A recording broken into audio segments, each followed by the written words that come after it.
अस्सलाम वालेकुम ख़वातीन हज़रात, मैं हूं आपका मेज़बान सुमैर। तो आज के नए प्रोग्राम में हम आपको खुशामदीद कहते हैं। दोस्तों, आज भी हमारे पास बहुत ज़बरदस्त किस्म के टॉपिक्स हैं जिनको हमने डिस्कस करना है, लेकिन सबसे पहले हम बात करेंगे मतीरा के बारे में। तो जैसा कि आप सभी को पता है कि मतीरा की ड्रेसिंग, मतीरा के डबल मीनिंग जुमले, हर चीज़ लोगों की नज़र में होती है। और इसके साथ साथ आपको एक और बात भी बताता चलूँ कि जिस तरह से आपने मतीरा को देखा कि वो डबल मीनिंग जुमले बहुत ज़बरदस्त बोल लेती हैं, उसके बाद वो किसी भी किस्म का बेहुदा मजाक कर लेती हैं, सब कुछ कर लेती हैं, लेकिन इसके साथ साथ वो कभी भी किसी को अपने जिस्म को टच नहीं करने देती। जैसा कि आप सबने देखा है कि वो किस तरह के कपड़े पहनती हैं, उनका लिबास कैसा होता है, उनके बहुत सारे फोटोशूट्स कैसे होते हैं, सब आपने देखे हैं। लेकिन चाहत फतेह अली खान को उन्होंने अपने प्रोग्राम में बुलाया और उन्होंने बहुत गुस्सा किया, क्योंकि चाहत फतेह अली खान उनके जिस्म को बार बार हाथ लगाने की कोशिश कर रहे थे।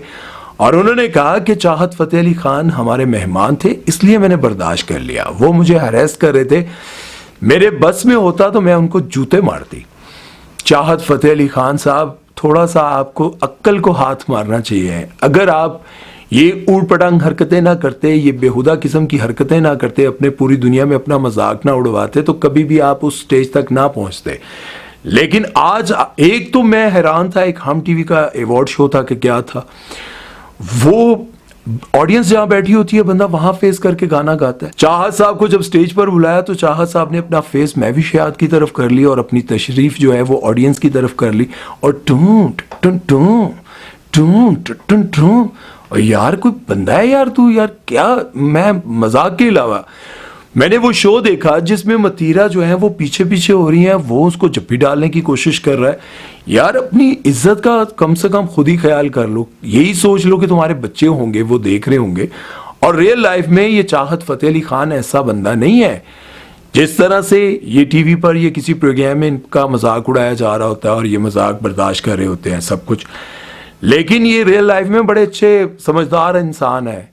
ये सिर्फ एक ड्रामा इन्होंने रचाया हुआ है। अब आप देखें, जिस बंदे को ये पता है कि मतीरा को छूना किस तरह है, किस तरह से मैंने उसको टच करना है, वो बंदी ऐसे होकर मिल रही है और ये बंदा उसको कस के जफ्फी मारने के चक्कर में है यार। फिर वो बंदी दूर हो रही है, फिर ये बंदा उसके पीछे पीछे जा रहा है। अब उसने, मैं एक और आपको बात बताऊं, मतीरा इतनी स्ट्रांग बंदी है इस इंडस्ट्री की। मैं बहुत सारे लोगों से, उनके करीबी लोगों से सुना है कि वो इतनी स्ट्रांग बंदी है और इतने ऊंचे लेवल पर उसके राब्ते हैं कि वो कुछ भी कर सकती हैं। लेकिन चाहत फतेह अली खान को इस बात की समझ ही नहीं आई और वो मतीरा पर इस तरह की लाइन मारने की कोशिश कर रहा है। तो मैं आपको बताता चलूं, चाहत फतेह अली खान साहब, ये वो बॉम्ब है, ये वो बारूद का ढेर है जिस पर तुम खड़े होकर पंगा करोगे ना तो वो बटन दबाएगी और सब कुछ ठस। समझ तो गए हो गए हैं? बारूद का ढेर समझ रहे हैं ना, मतलब इतनी गुस्से वाली है यार, कुछ और ना समझ लेना और मेरे मत्थे ना लगा देना। बहरहाल चाहत फतेह अली खान की हरकत पर आप लोग अपनी क्या राय देंगे? और मैं दूसरा ये कहना चाहूंगा कि कितने बड़े बड़े स्टार्स ये कह चुके हैं कि चाहत फतेह अली खान को आपने एक मस्करे को स्टार बना दिया यार। क्या आप लोग खुद ही तो उसको अपने प्रोग्राम में बुलाते हैं, जब ये जानते हुए कि यार वो बंदा, मैं नहीं कहता इस काबिल नहीं है, क्योंकि उसके नसीब में था, मैं क्यों कहूँ, लेकिन अगर हकीकतन देखा जाए तो आप किसी और बड़े स्टार को बुला लेते, किसी समझदार इंसान को बुला लेते। मतीरा जी, आप भी तो ऐसी हरकतें करती हैं। अभी पिछले दिनों आपने वीना मलिक को अपने प्रोग्राम में बुलाया और उनको कहा कि ये कौन सी चीज़ है, लंबी सी है, हाथ में ले तो वाइट वाइट निकलने लग जाता है, और इस तरह की आपने, वो टॉर्च थी, टॉर्च दिखाई जा रही थी और वीना मलिक की आंखों पे पट्टी डाली हुई थी और उन्होंने कहा जब हाथ में लेते हैं तो आगे से वाइट वाइट निकलता है। और ये इस तरह की हरकतें आप खुद भी करती हैं, तो फिर जो बंदे आते हैं वो भी ठरक के मारे आते हैं, वो क्या करें? बहरहाल मैं मतीरा को देखकर यही कहूँगा कि मतीरा जी, तुहानू भी थोड़ा अक्ल होना चाहिए, क्योंकि चाहत फतेह अली खान बारूद का ढेर नहीं बल्कि बारूद का बहुत बड़ा धमाका है उससे बच के रहें। धमाके की वजह से ही तो उसका हाल नहीं आपने देखा क्या हुआ है। बहरहाल इस बारे में आप लोगों की क्या राय है, अपनी राय कमेंट सेक्शन में ज़रूर दीजिएगा। ये एक ऐसा वाकया था जिसे देखा और मेरा दिल किया कि इसको आपके सामने रखूं और आप लोग फिर इसको वायरल भी करें और चाहत फतेह अली खान तक पहुंचाएं भी। चलते हैं नेक्स्ट खबर की तरफ और बात करते हैं हनी अल बेला के बारे में। हनी अल बेला को आजकल आपने पाकिस्तान के बहुत सारे प्रोग्राम्स में देखा होगा, बहुत ज़बरदस्त, और अब तो वो बहुत बड़े कॉमेडियन बन चुके हैं। एक चैनल से अगर वो छोड़े ना तो फौरन दूसरा चैनल उनको लेने के लिए तैयार है। चंद जुमलों का वो लाखों रुपए ले रहे हैं, बहुत पैसा कमा रहे हैं, लेकिन वो कहते हैं कि मेरे वालिद अलबेला लॉलीवुड के बहुत बड़े स्टार थे, बहुत बड़े स्टार थे, सैकड़ों के हिसाब से उन्होंने फिल्में की, बहुत बड़े स्टार्स के साथ काम किया, लेकिन उनको वो मकाम नहीं मिल सका जिसके लिए वो डिजर्व करते थे। अवार्ड उनके पीछे आना चाहिए था, वो इतने बड़े स्टार थे, लेकिन अफसोस कि उनको वो मकाम पाकिस्तान में नहीं मिल सका। जितना उन्होंने काम किया, जितनी उन्होंने स्ट्रगल की, जितनी उन्होंने फिल्में की, वो बड़े दुखी अंदाज में बता रहे थे। और उन्होंने कहा कि जब मेरे वालिद की डेथ हुई तो उसके बाद जब मैंने इस इंडस्ट्री में आना चाहा तो इस इंडस्ट्री ने मुझे रुला के रख दिया, मुझे इतने धक्के खाने पड़े, लोगों ने मेरा मजाक उड़ाया, लोगों ने मुझे कहा कि बाप की कॉपी करता है, बाप जैसा बनना चाहता है, लेकिन किसी ने मेरा हाथ नहीं पकड़ा, किसी ने मुझे काम नहीं दिया, मैं धक्के खाता रहा और बिल आखिर मुझे वो मकाम मिला जिसके लिए मैं धक्के खाता रहा।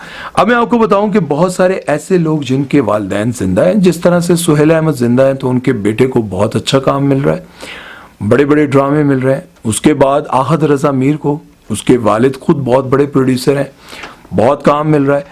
और उसके बाद हारून कादवानी, उनके वालिद बहुत बड़े प्रोड्यूसर हैं, ड्रामा सीरियल खुदा और मोहब्बत, तेरे बिन, इस तरह के बड़े बड़े ड्रामे उन्होंने बनाए और अपने बेटे को जाहिर है उन्होंने लॉन्च किया है और बड़े बड़े प्रोजेक्ट्स में लॉन्च किया।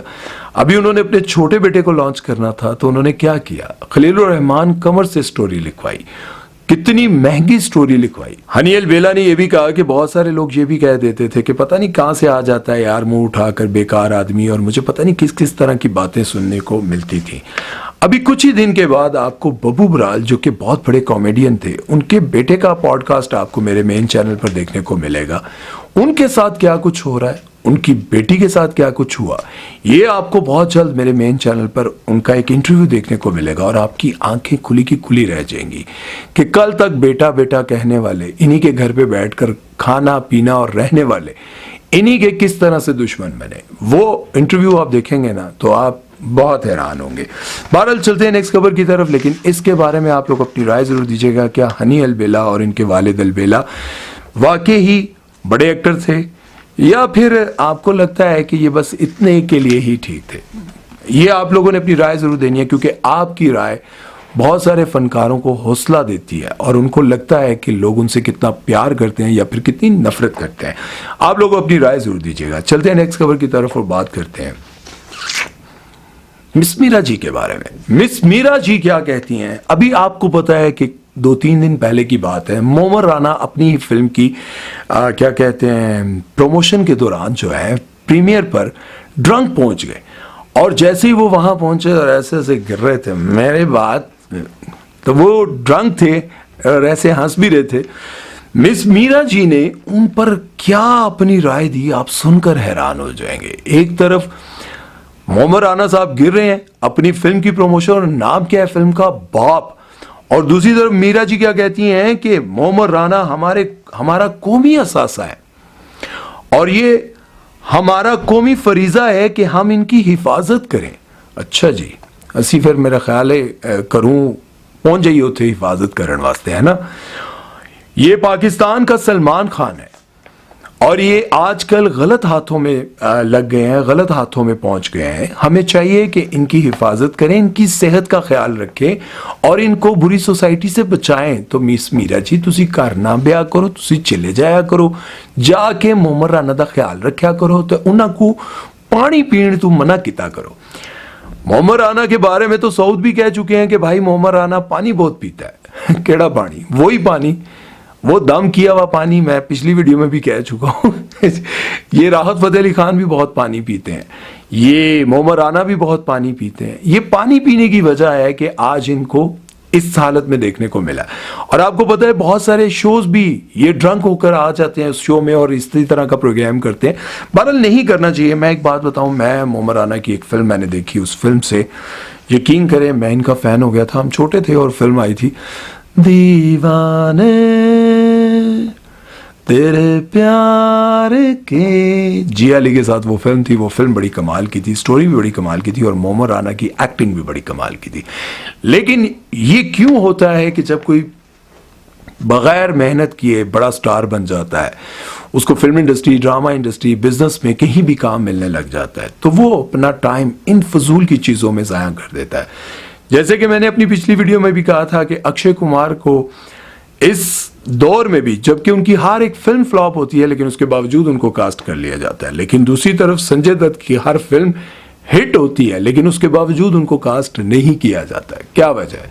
वजह आप सब बहुत अच्छी तरह जानते हैं। आपको क्या लगता है कि आपकी जिंदगी में भी इर्द गिर्द कुछ लोग ऐसे हैं जिनको पीने पिलाने का बहुत शौक होगा और उसी वजह से उन्होंने अपनी जिंदगियां भी बर्बाद कर दी होंगी? अगर हैं तो कमेंट सेक्शन में जरूर लिखिएगा कि आप उनकी जिंदगी में क्या बर्बादी देखते हैं और उस बर्बादी को पढ़कर बहुत सारे लोग शायद अपने आप को बचा सकें। मैं तो यही कहूंगा, देखो भाई, दुख किस इंसान की जिंदगी में नहीं होते, हर इंसान की जिंदगी में दुख होता है। मैं अगर अपनी पर्सनल बातें आपको बताने लग जाऊं तो आपको लगेगा कि यार ये जो शख्स हमें बैठकर हंसता मुस्कुराता नजर आता है, इसकी जिंदगी में कितने दुख हैं। इसका क्या मतलब है कि बैठ के चर्च शराब पीने लग जाऊं? नहीं। क्यों? डट के जिम ना करूं और आकर 2 किलो गोश्त ना खा लूं? उससे में ये करना चाहिए मेरे भाई। आप अपनी जिंदगी बर्बाद करके, नशा करके, शराब पीकर, खुद को बर्बाद करके, बेकार करके, वो तो 4 बच्चियां दी मां बन जानी है, तो बच्चियां ने आके ਤੁਹਾਨੂੰ मामू कहना है। या फिर अगर लड़कियां आजकल ये कर रही हैं, बहुत सारी लड़कियां भी दीवानी होकर फिर यही काम करती हैं, तो ये काम नहीं करने चाहिए। खुद को संवारो यार, ये जिंदगी बहुत कम टाइम के लिए मिलती है। खुद को संवारो, खुद को बदलो, ये सब कुछ ना करो, खुद को बर्बाद ना करो। उम्मीद है कि मेरी आज की वीडियो आप लोगों को पसंद आई होगी। अपना बहुत सारा ख्याल रखिएगा, दुआ में याद रखिएगा। सुमैर चौधरी को दीजिए इजाजत। अल्लाह हाफिज।